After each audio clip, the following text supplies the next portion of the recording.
Welcome to Holy Virgin Mary, Russian Orthodox Cathedral in Los Angeles. My name is Archpriest Nazari. By God's grace, I am the rector of this God-beloved parish in the city of Los Angeles, California. Holy Virgin Mary Cathedral is the oldest Russian cathedral, even Russian church, parish in Southern California. And today, I invited Roots of Orthodoxy to Cathedral to give a tour of a cathedral and explain a little bit and share with you the history of this place, rich history of this place, where many Orthodox for 100 years already been worshiping and glorifying the almighty name of our Lord. So welcome, and let's go inside. We are about to enter the cathedral, and this beautiful entrance that just before us is a new addition to our cathedral that our parish did as the 100th anniversary or centennial project. We celebrated our centennial just in June, 15th of June.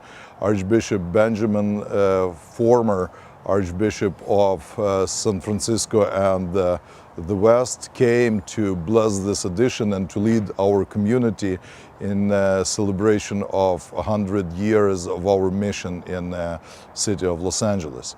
So the tower, as we call it, the entrance tower of a cathedral and the narthex of a cathedral was added. It was 1 year long project, and if we start from the putting the cornerstone of this addition, but it was much longer. We started developing this concept actually in the 1970s. The community already was thinking of a need to expand towards the back of the church, and it's by God's blessing, materialized and put in a cement and metal and roof over it only so many years later, right in time for celebration of our centennial. So this is a new addition which provides more worship space and also separates people who just entered into the church and still buying candles or giving the notes for the prayer and perhaps talking with somebody who is helping them from people who are already in worship. So we created additional space for people that want to worship in peace. The whole cathedral is named after a wonder-working icon of Mother of God, rescue of the perishing. And one of the copies of this icon is right here. This copy was made as a gift to our previous bishop, hierarch, Bishop Tikhon. And you can see that it is a Mother of God rescue of the perishing, original of which is in Moscow. And next to her, the Tikhon of Zadonsk, his patron saint, and his also another patron saint, as he was, before transfer to monasticism, he was bearing the name of Saint Stephen, the first martyr and archdeacon. So as we have also the icons of Saint Stephen and Saint Roman, the sweet singer, in the walls of this cathedral. The plan is eventually to cover the walls with frescoes, but now we are too busy to continue frescoing rest of the nave of the church. So please follow me into the main part of the church.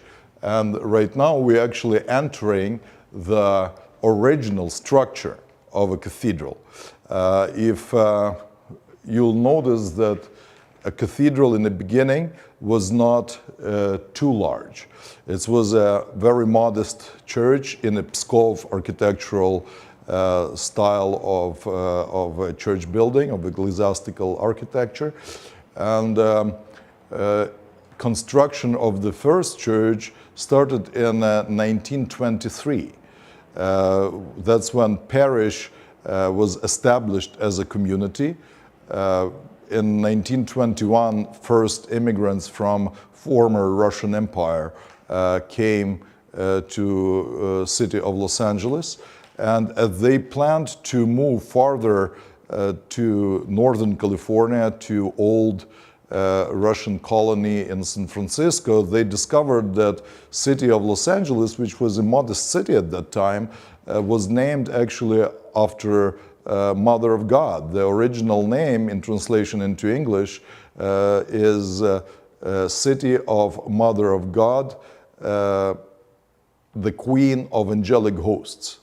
Of course, in Spanish, it was very long name, so when English came to California, they shortened this name, and only Los Angeles, City of Angels, remained. But in fact, it was Mother of God, the Queen of Angels. The whole name of the city was. So cathedral was consecrated by Metropolitan of New York, Platon, who was at that time the head of Metropolia, as it's known. It was a Russian metropolia. I would rather say the proper name was Greek Catholic Orthodox Archdiocese of Russian Church in North America, something like that. I probably butchered it, but it's close enough. Known as a metropolia eventually, and known as a Orthodox Church in America at the present time, after granting of autocephaly to us in 1970 by Church of Moscow. So we are in this beautiful old building that at those time parishioners who ran away from the Bolshevik regime, they didn't have much means. So they really fundraised penny by penny to build this sacred space for themselves and to worship God in this space. We have a video which you can see on our YouTube channel and on our Facebook of Holy Virgin Mary Russian Orthodox Cathedral of Los Angeles, of history of through this 100 years. So I'm not going to repeat much names of all the priests. I will mention the key people, but not everybody. If you like to watch a whole documentary on this, please refer to our YouTube channel. The cathedral at that time, as we know, basically first immigrants in that time, it was mostly officers, soldiers of the so-called Russian White Army. And with them, we know that lots of clergy, lots of intelligentsia, people of arts came also to North America. Among them, we know that names like Golitsyn family, their father was a governor of Moscow at that time, before revolution. They came, and Lyubov Golitsyna, who is a Duchess, she started a community, women outreach kind of for to build the cathedral, to build Orthodox Church in here. And the family icon of Mother of God was left by Golitsyn family to cathedral. This is old icon that was brought by the family from Russia yet. Till this day, it has a very prominent place in our temple, where we love to pray and remember these people. Among other noticed and known people, it was very famous Russian composer Sergei Rachmaninoff, who was a parishioner of our temple, who was buried in a cathedral. And also, as a memorial to Sergei Vasilyevich, we have his personal icon that was given to him as a gift by his godparents, Volkonsky. This is an icon of Saint Healer and Wonder Worker, Healer and Great Martyr Panteleimon, that was hanging actually in the bedroom of ailing Sergei Vasilyevich, and after his repose, family left it for us. Many other icons in this part of the church. Some of them are old, some of them are newer, but I want to emphasize that all of them are real iconography. We don't have prints in the cathedral. It's almost a policy for a cathedral that if something to be placed for veneration, it would be a real iconography done by people of Orthodox faith with the prayer, and this windows to heaven, in fact, would be created by people who practice our faith. Among the icons, I want to bring your attention to icon with a major portion of Saint Nectarius of Agena, who is a very venerated, much venerated saint in North America. As you see, we have a major portion of relics also installed in this icon, and Saint Nectarius is very famous for his healings and intercessions.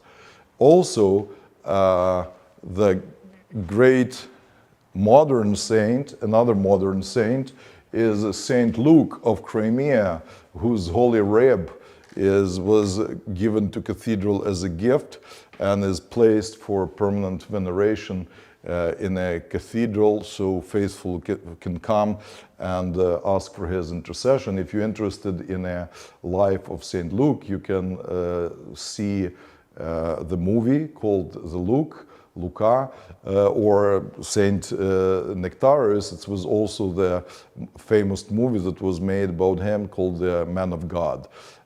So this is kind of more kind of important and more venerated icons and relics in a cathedral. Among others, if you will notice, in each icon, almost in each icon, we have a portion of relic of a saint. The cathedral in its collection possesses over 100 pieces of relics of different saints, some of the older saints, some of the newer saints, and newest addition to our spiritual collection of saints is a relic of Saint Olga of Alaska that was just recently canonized by the Orthodox Church in America. And with the blessing of his beatitude and of our former ruling bishop, Archbishop Benjamin, we received the gift of a major portion of her relic, which will be placed in newly written icon of Mother Olga. And again, we will find a good place for Mother Olga to be among us, so people can turn to her for intercession. Here I want to bring to your attention also the icon of Saint Matrona of Moscow. And in a reliquary, you can see it is a piece of hair. We know that Matrona of Moscow was persecuted. She never had her permanent place of to live. So in lots of cases, she spent her nights in a just foyer of the building, apartment buildings.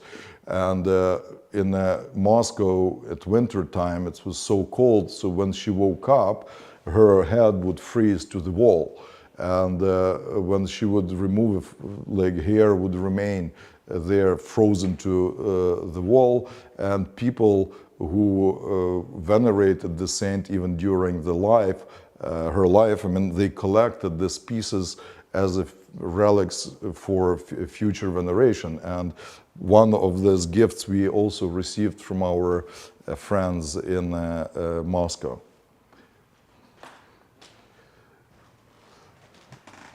Also here it is a Saint Spiridon. Saint Spiridon with a relic. We know that Saint Spiridon is very popular saint and lots of people turn to him for intercession, especially people that looking for housing, places to live, jobs, beginning of the some kind of business and stuff like that. So we have him among in our midst as well. In this old portion of the church, we also have the finger from the holy hand of Saint Theophan the Recluse. We know that many of his books were translated into English and published by different publishers. So our cathedral was blessed with a holy relic portion of the finger of this holy man. And on other side of a cathedral, we have a relic of Saint Barbara, the great martyr, whose holy relic, full body of her relic is in Kiev, Ukraine, in a Saint Volodymyr's cathedral. And many years ago, Metropolitan Volodymyr of Kiev, of blessed memory, gave me as a gift a portion of her hand, and I turned it to cathedral, so we have her hand here. And so now we are entering from the place where in the beginning, iconostas was somewhere here. So if you enter a cathedral, you can see it's not a big place, maybe a place for about up to 70 people if they really stand close. We don't have a pews in a cathedral as a traditional tradition in the Orthodox Church. Here was iconostas, and approximately where this table is, it was a holy table, and that was a eastern wall of the cathedral. Right now on that place we have what we call a bishop's ambo. This is where in a Russian tradition ruling bishop begins the divine liturgy from the middle of the church, and this bishop's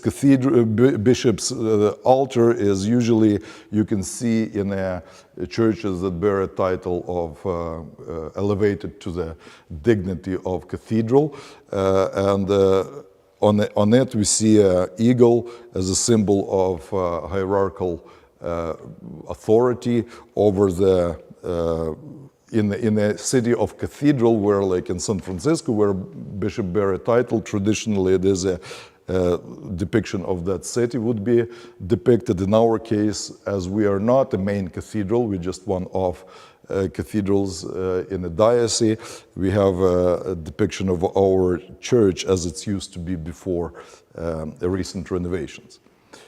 Moving closer to the altar, we see that it is before iconostasis. We see another two walls of icons, kind of giving a sort of a barrier to the main nave.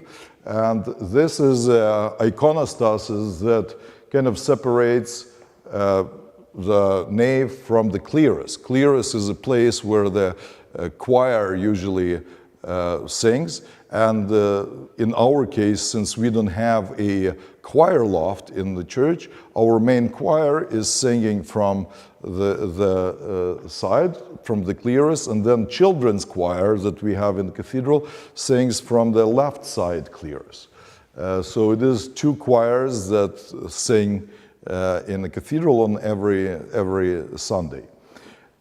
As I mentioned, cathedral was named, and to this day bears the name of Mother of God, icon of Mother of God Rescue Ever Perishing, and this is our actually original of our patron saint icon. This icon is probably one of the first Orthodox icons that were painted or written in Los Angeles. It was a local artist who did some other stuff, other icons in a cathedral. Like in the present time, we have two more that left on a permanent display. It's St. George and Christ's Holy Face. This one is a wonder-working icon. As you see, people bring all the gifts as a tradition in the Orthodox Church. When we ask for intercession and intercession is answered, we show our thankfulness to Mother of God by placing some something beloved by us, some token of appreciation, be it a cross, be it a ring, be it the earrings. So almost every week, we have some addition to these gifts. People constantly come. Every Tuesday, 7 p.m., we serve an Athos service before this much-loved icon. And this tradition been going for all 100 years, with a little break somewhere in the beginning of 2000s. But from the beginning of the cathedral, Athos was served on a weekly basis, and right now, following the Athos, we have our catechumen classes every week that people come to learn about Orthodoxy and eventually to embrace our faith and to be baptized in a faith. The halo was made in Moscow, and it's an exact copy of the halo that is on the icon, which is in a Church of Resurrection in Moscow. So also very much beloved triptych. This is a triptych that was brought from Russia after revolution, and this triptych is actually military icon that armed forces of Russian Empire that were guarding the borders in Manchuria, they had it in their possession as in their prayer corner in their chapel.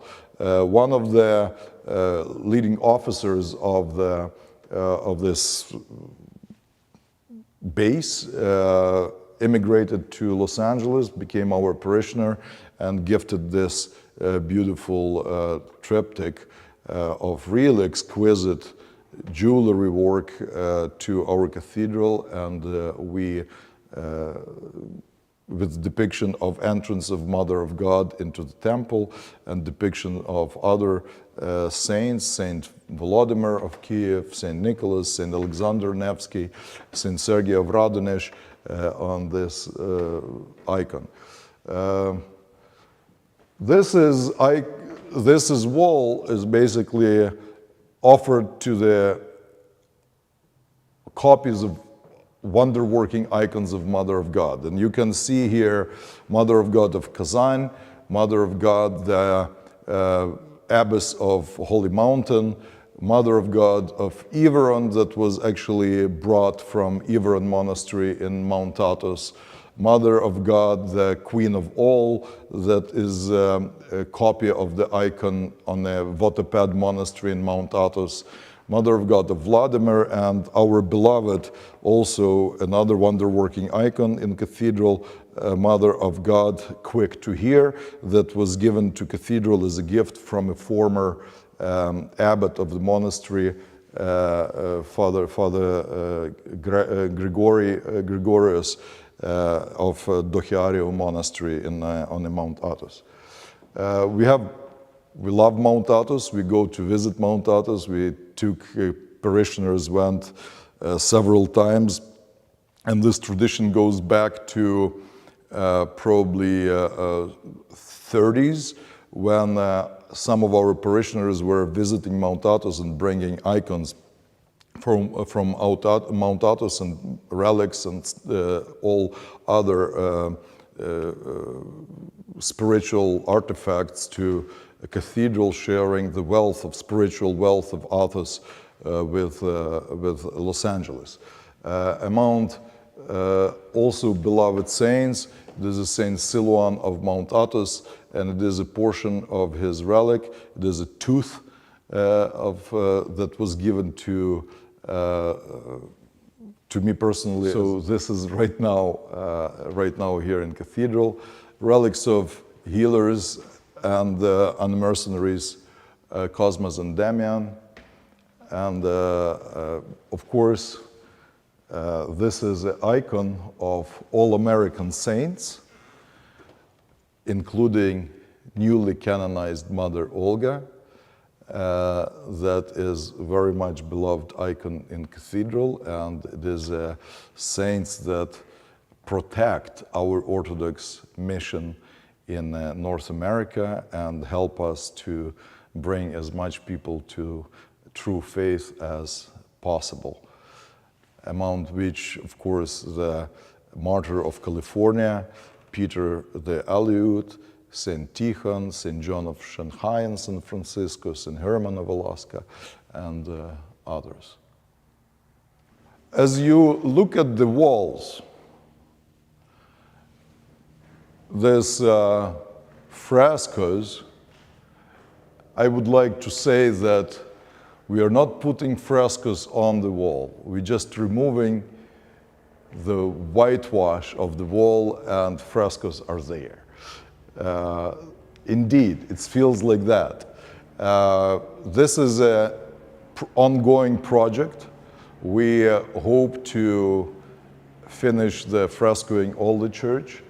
We are blessed with iconographer who are our parishioner, Marina Smetanina. She is very talented iconographer that lives here, worships here, and slowly working on a beautification of a cathedral.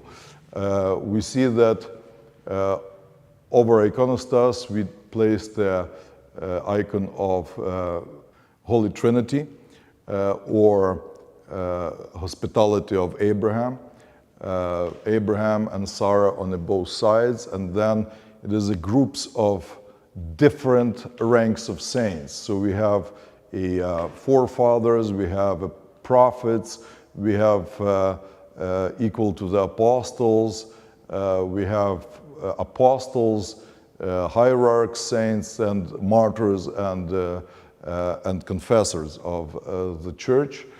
And as cathedral bearing the name of Mother of God, the upper level will be revealing to us the iconography of from life of Mother of God. So you already see the icon there of Mother of God and Elizabeth. You see the Annunciation of Mother of God, and historically, as it's happened, we will develop everything, finishing with a big composition on this wall. It will be the "A тебе радуется," which is "We rejoice in thee," icon of Mother of God, surrounded by, again, with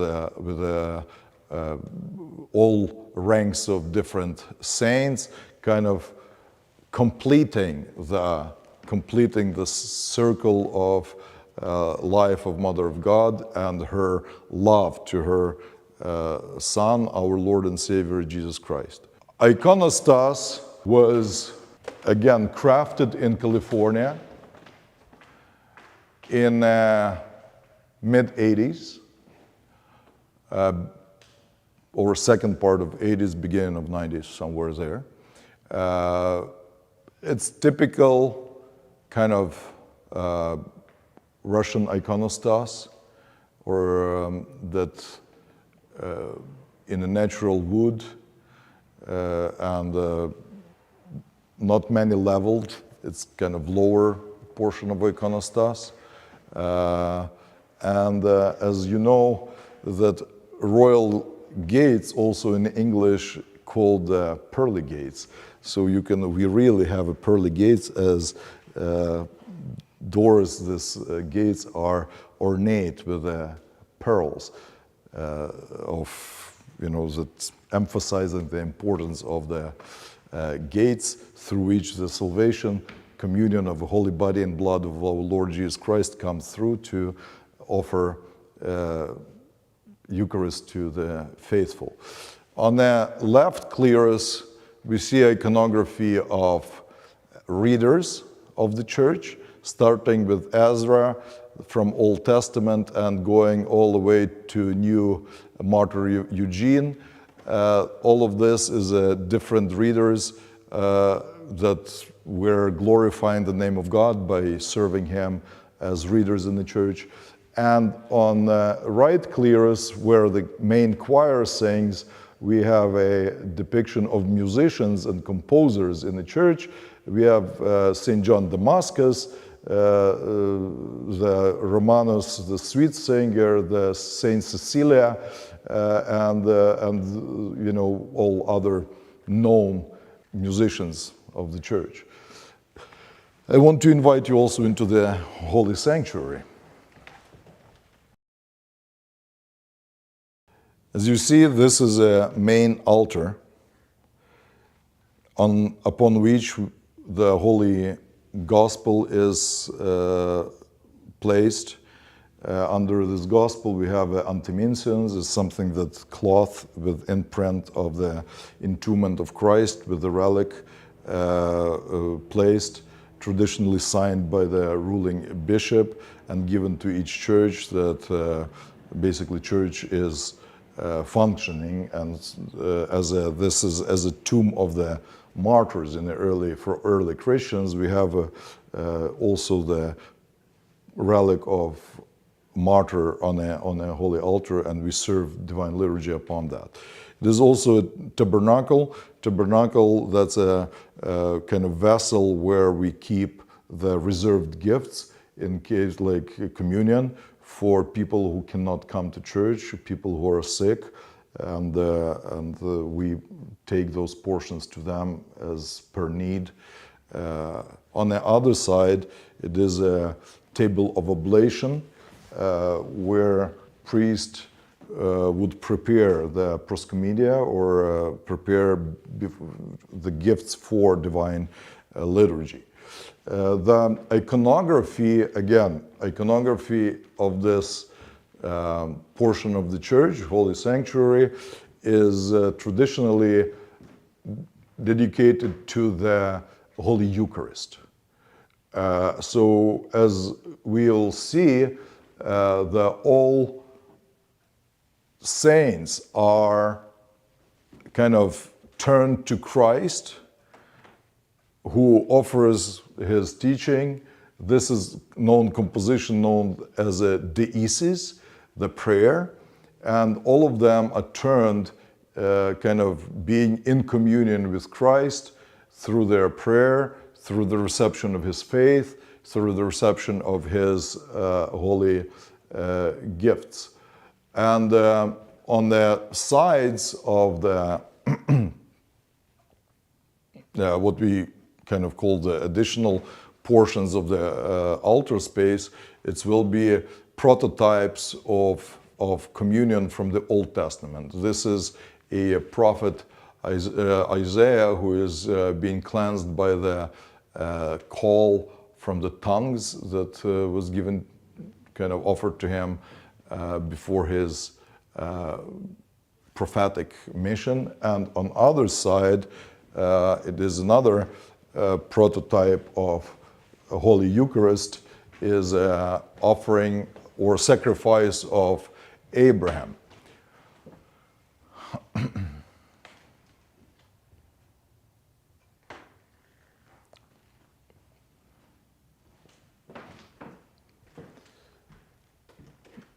Iconography is done in a very traditional, I would say like 14th, 15th century iconographic style to emphasize the age of the cathedral. Also, cathedral, of course, not that old, but it was built in that style, like old Pskov style. So we're trying to aesthetically continue this tradition even through icons and furniture in the cathedral, so everything can be harmonious and resemble what we in our imagination, what we think the heavenly kingdom is like, the best of the best, the peace, the comfort, the harmony and order. Of course, by the prayers of Holy Mother, who is always looking and covering us with her heavenly veil, and all the saints of North America that is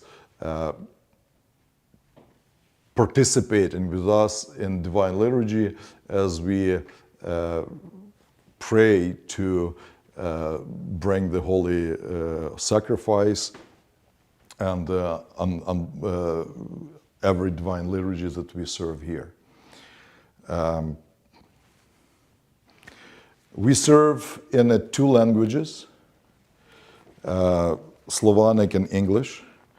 And as you see, Holy Virgin Mary Cathedral has its own publication, which is English translation is based on a translation of St. Tikhon's Monastery that is common for OCA use, and Slavonic is standard translation, but with in a modern font, not in a old Cyrillic. So everybody, even who born in North America, it's easier for people to read.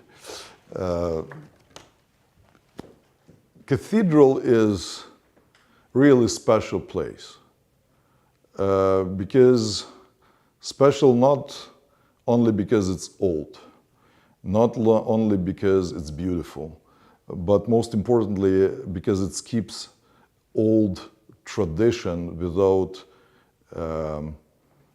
modifications, without shortcuts or major shortcuts, as it was brought to this land by the first missionaries.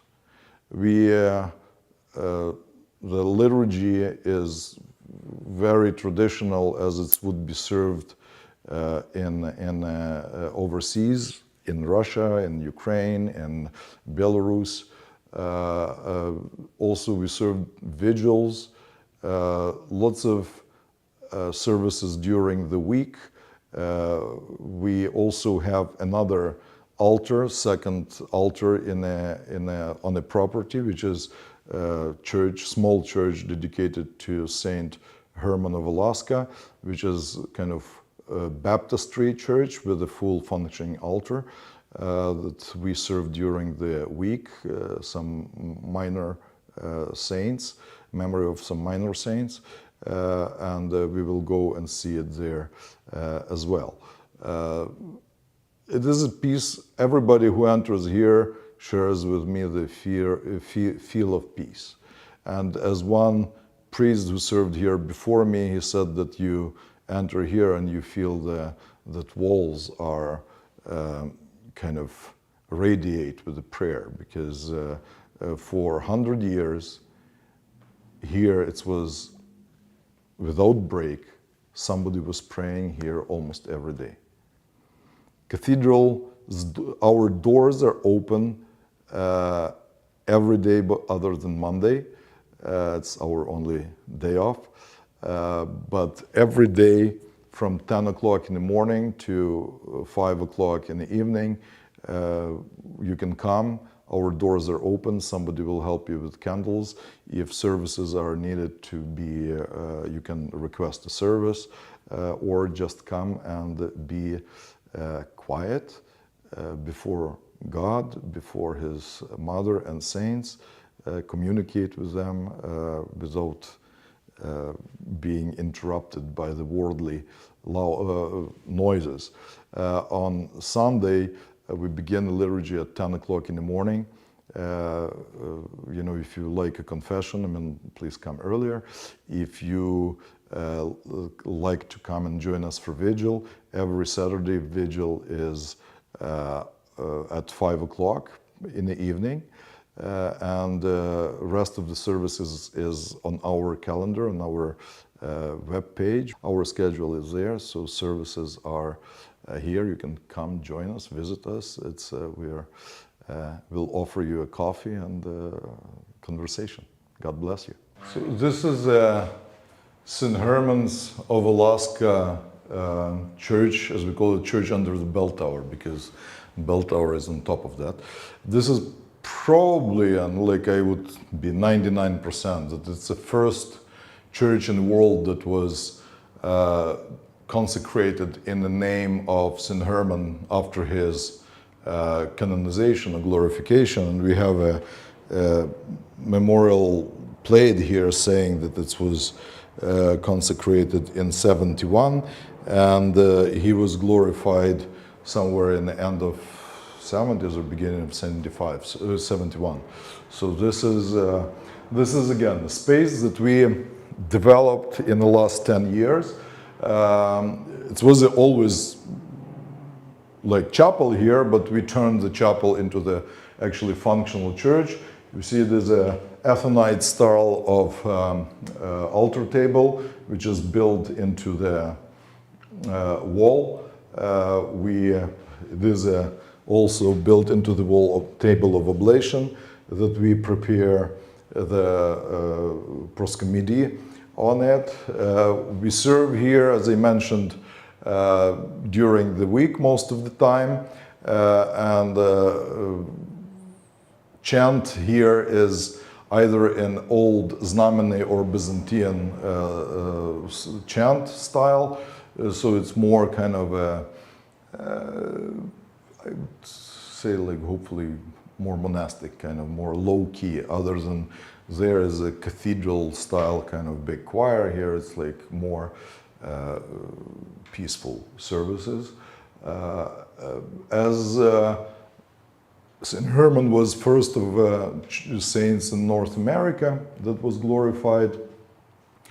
The rest of iconography, as you see, we are kind of didn't finish. I mean, frescoes are finished, but on the walls we are going to have relics of rest of American saints.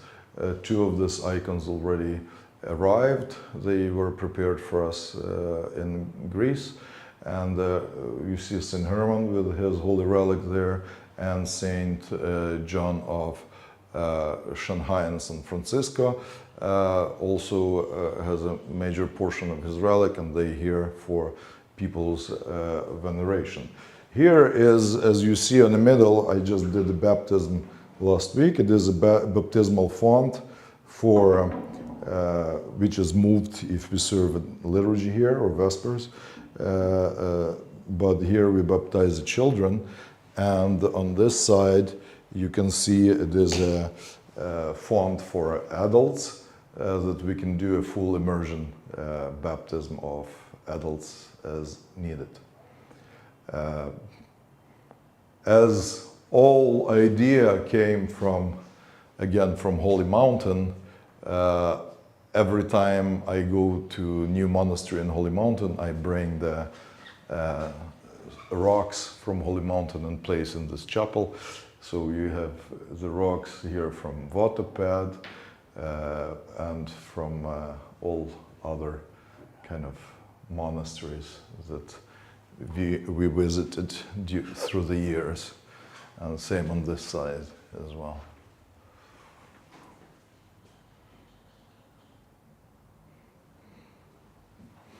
So here it's interesting you asked me about sensing, and I'll show you that as the church is small, we're using this small sensor, which is called in Greek katia, for sensing in this church, because it's really no physical space. So it is kind of old Byzantine style sensor that on Mount Athos you will see that it's used by brethren, not necessarily deacons, not necessarily the priests. It's be at certain points even altar servers will come and kind of do a sensing around the church using this kind of sensor, which is very unique. And this piece is actually from Mount Athos, so it's where it was brought from.